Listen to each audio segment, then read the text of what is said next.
Hello students, welcome back to the biology class. So in the last class students, we did the complete revision of the concept of immunology whatsoever we have done. We learned that immunity is the ability or the power of the body to fight against disease causing agents which are called in biology as pathogen. We learned that the branch of biology which deals with the study of immunity and the components present in immunity is called as immunology. And we learned that immunity is of two types, the innate one which is present from the time of the birth and which is non-specific in nature and which exists in the form of barriers and does not have the power of developing any memory, is called as the innate or non-specific immunity.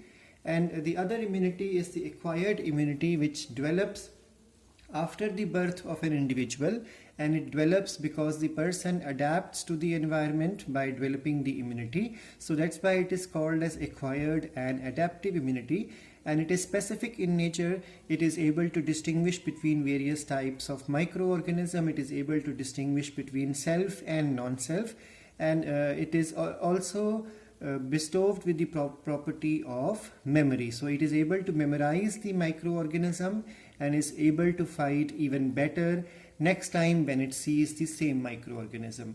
We learned that the innate immunity consists of four barriers according to NCERT. Those barriers are physical barrier, which includes the skin and the mucous membrane. And then the second one is the physiological barrier, which includes the temperature, the various enzymes like lysozyme, and it also includes the earwax, then various fluids of the body, that means secretions of body like HCl and bile. And we learned that the physical and physiological barriers together constitute the first line of defense for the human body.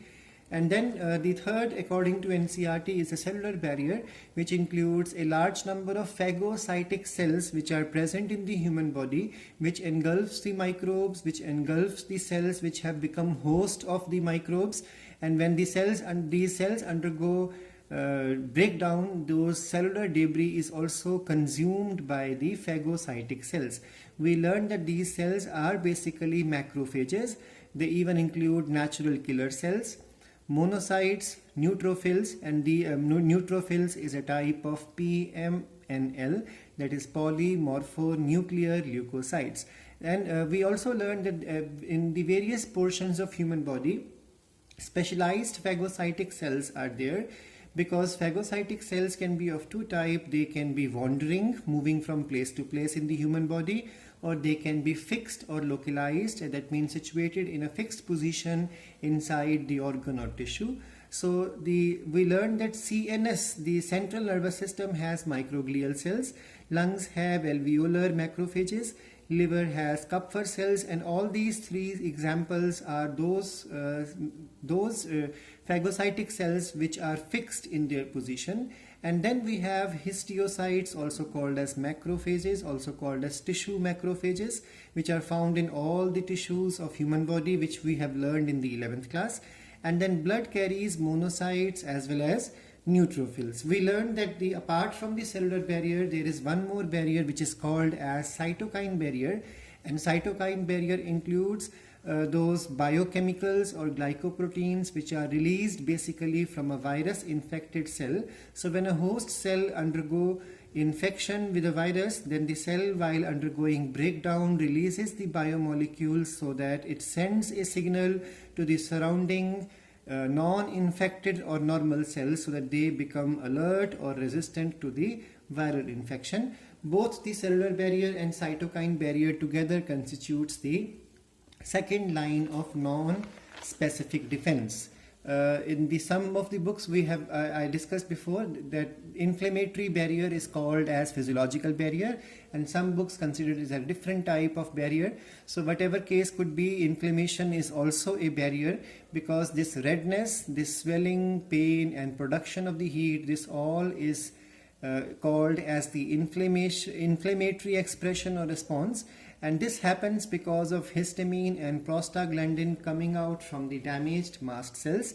And as these compounds, as these histamine and prostaglandin come out, they even cause the release of interleukins, which are the endogenous pyrogen, or maybe the fever can also be because of the pathogens released toxin.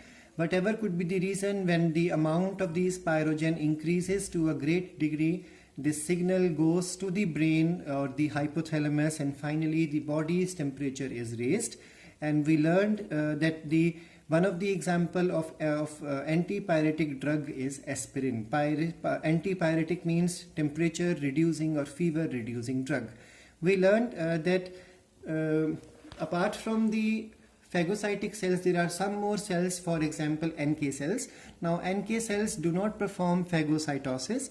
NK cells are basically those cells which release perforin. So they release a biomolecule which causes the formation of holes in the membrane of the cells, and once the membrane has become perforated, it will undergo endoosmosis, and finally the cell will burst open because of endoosmosis and get finished.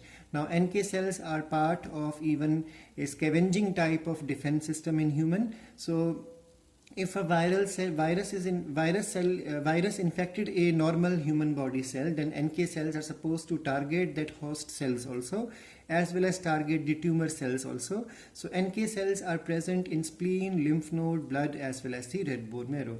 We learned that apart from this, there is another component which is called as complement system. This system includes different type of proteins, various types of proteins which are responsible for providing defense in various manners to us. The third line of defense is basically the acquired immunity, which only vertebrates have, and there is specificity, there is diversity, discriminating power between self and non-self, as well as the power of memory.